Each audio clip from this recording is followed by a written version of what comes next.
ایک دفعہ سوال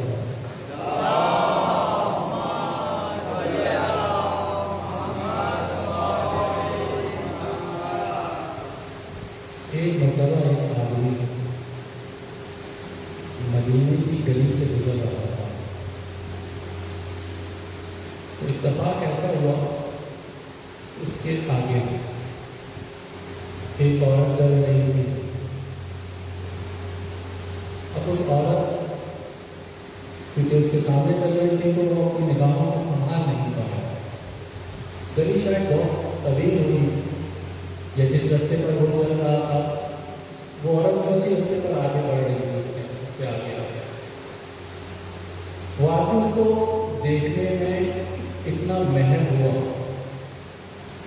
اتنا بے دھیان ہو گیا، اس کو خیال نہیں رہا کہ وہ صرف اسی کو دیکھے جا رہا تھا۔ جیسے ہم لوگ ڈرائیونگ کر رہے ہوتے ہیں تو رستے میں اگر کوئی بورڈ آ جائے یا کسی پول کے اوپر کوئی اسٹیکر لگا ہو، پھر ماشاء اللہ ہمارے شہر میں سڑکیں، تو آدمی اگر اپنے دھیان کو کسی اور جگہ لگا لے گا تو ممکن ہے کہ ایکسیڈنٹ ہو جائے، پاسبل ہے کہ کوئی گڑھا آ جائے۔ اس کی بھی یہ کیفیت تھی، چلتا رہا یہاں تک کہ کسی مکان کے باہر دیوار پر، کیونکہ پرانے زمانے میں مٹی کے مکان ہوتے تھے تو ان کے اندر مختلف چیزیں لگاتے تھے۔ اگر آپ نے کبھی گاؤں دیہات میں گئے ہیں تو بہت ساری ایسی چیزیں ہوتی ہیں جو ہمارے خیال سے قبول ہوتی ہیں، جو پھل ہوتے ہیں، پھلوں کے بیج وہ بھی مکس کر دیتے ہیں تاکہ شاید ان کا خیال یہ ہوتا ہے کہ گھر مضبوط بنے گا۔ تو وہ جو گالا تھا وہ دیوار کا، اس کے اندر کوئی ہڈی تھی یا کوئی لکڑی تھی تو اس دیوار سے باہر نکلی ہوئی تھی۔ یہ آدمی چلتا جا رہا ہے اپنے اس میں خیال میں، اس عورت کے خیال میں کہ ایک ہڈی نکلی ہوئی تھی اس دیوار سے، وہ اس کے ماتھے پر لگی، اور جیسے ہی ماتھے پر لگی اس کا خون نکلنے لگ گیا۔ جیسے خون بہا تو اس کو ہوش آیا، اس کو ہوش آیا کہ بھائی یہ میں کیا کر رہا تھا اور یہ میرے ساتھ کیا ہو گیا۔ فوراً رسول خدا کے پاس گیا، رسول خدا کے پاس گیا اور ان سے کہا کہ یا رسول اللہ آج ایسا معاملہ ہو گیا ہے میرے ساتھ۔ یہ کب کا واقعہ ہے؟ یہ اس وقت کا واقعہ ہے جب حجاب کی آیت نہیں اتری تھی۔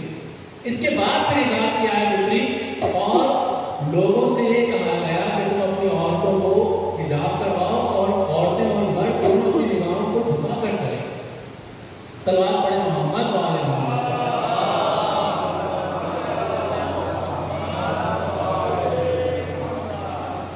اس دنیا کی مثال بھی بالکل ایسی ہی ہے۔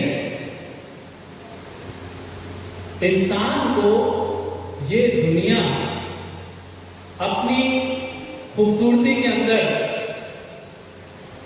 اور جو اس کی نقلی چیزیں ہیں، جو اس کی رنگینیاں ہیں، اس میں اتنا گم کر کے رکھتی ہے، اتنا گم کر کے رکھتی ہے کہ انسان اپنی زندگی کا ہدف بھول جاتا ہے، یہاں تک کہ وہ انسان جو ہے وہ اس دنیا سے چلا جاتا ہے اور اس کو پھر جب آنکھ کھلتی ہے تو اس کا احساس ہوتا ہے کہ بھائی جو کچھ مجھے کرنا تھا میں وہ نہیں کر پایا۔ جیسے مولانا علیہ السلام نے کیا فرمایا؟ مولانا نے فرمایا ہے کہ انسان سو رہے ہیں، جب مریں گے تو جاگیں گے، پھر ان کو پتہ چلے گا کہ اصل میں کرنا کیا تھا اور ہم کیا کر کے آگے۔ سوال پڑھیں محمد وعلی محمد۔